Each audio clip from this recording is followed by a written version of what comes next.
रात के 2 बज रहे थे। जोरों की बारिश हो रही थी। घना अंधेरा था। बादल रह रह कर गरज रहे थे। थोड़ी थोड़ी देर पर बिजली चमकती और आसपास की चीज़ें दिखाई पड़ती थी, अन्यथा हाथ को हाथ दिखना भी मुश्किल लग रहा था। झारखंड के घाटशिला स्टेशन के बाहर रामदीन अपना ऑटो लगाए सवारी का इंतज़ार कर रहा था। इस मौसम में सवारी मिलने की उम्मीद कम थी, फिर भी हो सकता था कुछ देर बाद आने वाली ट्रेन से कोई सवारी आ जाए। करीब 1 घंटे बाद ट्रेन आई। थोड़ी देर बाद बिजली चमकने पर एक 18 से 21 वर्ष की मॉडर्न सी लड़की कंधे पर एक बैग लटकाए बाहर निकलती दिखी। वह सीधे उसके ऑटो के पास पहुंची और मुसाबनी चलने को कहा। रामदीन ने कहा कि रात का वक्त है, इसलिए वहां चलने पर 500 रुपये लूँगा, नहीं तो 2-4 घंटे इंतज़ार कर लीजिए, सुबह 100 रुपये में ले चलूँगा। लड़की बोली, अभी 200 रुपये रखो, बाकी वहाँ पहुँच कर दूँगी, और ऑटो पर बैठ गई।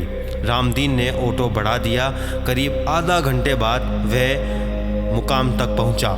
एक मकान के बाहर लड़की ने गाड़ी रुकवाई और घर से पैसे लेने की बात कहकर अंदर चली गई। काफ़ी देर तक वह नहीं लौटी तो रामदीन अकेले बैठे बैठे परेशान हो गया। उसने घर का दरवाज़ा खटखटाया। काफ़ी देर बाद एक बूढ़े ने आंखें मलते हुए दरवाज़ा खोला। उसने पूछा, कौन हो तुम और इतनी रात को किस लिए आए हो?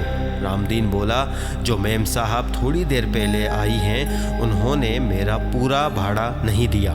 बूढ़े ने आश्चर्य से उसकी ओर देखा और बोला, यहाँ तो कोई मेम साहब नहीं रहती, मैं अकेला रहता हूँ। रामदीन की नज़र एक फ़ोटो पर पड़ी। उसने कहा, यही मेम साहब तो आई थी, उन्हें स्टेशन से लेकर आया हूँ। बूढ़े ने आश्चर्य से देखा, फिर बोला, इस लड़की को मरे 8 साल हो गए हैं। देखो फ़ोटो पर माला डली हुई है, ये मेरी पोती थी, ये कैसे आ सकती है? रामदीन के होश उड़ गए। वह चुपचाप अपने ऑटो के पास पहुंचा तो उसने देखा कि सीट पर 100-100 के 3 नोट रखे हुए थे। उसने नोट जेब में रखे और वहां से बेतहाशा भागा। उस दिन से उसने रात में ऑटो चलाना छोड़ दिया।